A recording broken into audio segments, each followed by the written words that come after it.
ગરબા ઉત્સવ ગુજરાત ઉપરાંત ભારતના અન્ય ભાગોમાં અને વિશ્વભરના હિન્દુ સમુદાયોમાં ફેલાયો છે. ગરબા એ નવરાત્રિમાં ઉજવાતું ગુજરાતી લોકનૃત્ય છે જે નવરાત સુધી ચાલે છે. ગરબા ગીતો સામાન્ય રીતે 9 દિવસોના વિષયોની આસપાસ ફરે છે. ગુજરાતમાં દરેક જગ્યાએ ગરબા શૈલીઓ બદલાય છે. એરફોર્સ સ્ટેશન પાછળ નંદનધામ ખાતે મકરપુરા નવરાત્રિ પર્વની ઉત્સાહભેર ઉજવણી કરાઈ. સમાજના સભ્યો ઉત્સાહ સાથે તહેવારની ઉજવણી કરી રહ્યા છે. ગઈકાલે તેઓએ ખાસ આરતી કરી હતી.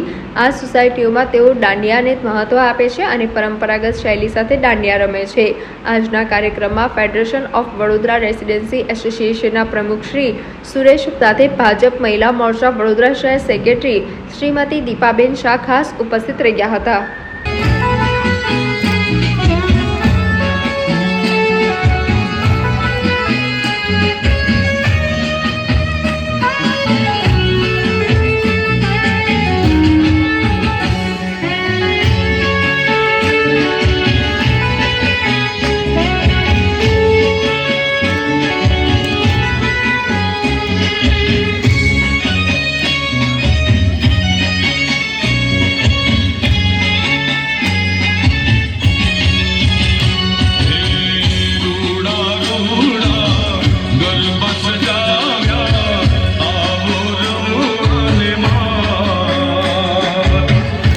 નંદનધામ ગરબા મહોત્સવ પરિવાર તરફથી અહીંયા ગરબાનું આયોજન કરેલું છે.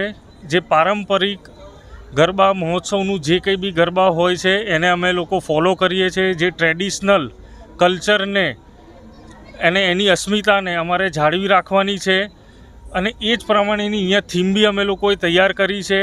એ જ પ્રમાણેના અમે લોકો ગરબા બી કરીએ છીએ.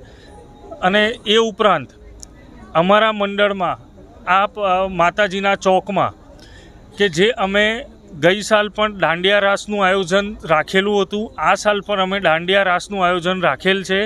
દાંડિયા રાસ એટલા માટે છે કે કોઈ બી મોટા પંડાલોમાં 2 તાલી 3 તાલી અને એ પછી સીધા વેસ્ટર્ન કલ્ચર પર જતું રહે છે. જે દાંડિયા રાસને એ કલ્ચર લુપ્ત થઈ રહ્યું અમને દેખાતું હોવાથી અમે પરિવારે નક્કી કર્યું કે દાંડિયા રાસ અચૂક ડેલી એક ગરબો તો હોવો જ જોઈશે અને અમે લોકો કરીએ છીએ તાકી આવનારી પેઢી બી એ અમારી દાંડિયા રાસની જે પરંપરા છે, આપણી સંસ્કૃતિની પરંપરા છે, એને જાળવી રાખે. અને આ મહોત્સવ અમે ગઈ સાલથી અહીંયા ચાલુ કરવામાં આવેલો છે. અમારું નવરાત્રિ મહોત્સવનું બીજું વર્ષ છે, જેમાં બધા જ પરિવારો, લેડીઝ, જેન્ટ્સ, નાના છોકરા બધાનો એટલો જ સહયોગ, એટલા ઉત્સાહથી આ ગરબાનું આયોજન જે અત્યારે રૂપ લઈ રહ્યું છે એનો અમને આનંદ છે.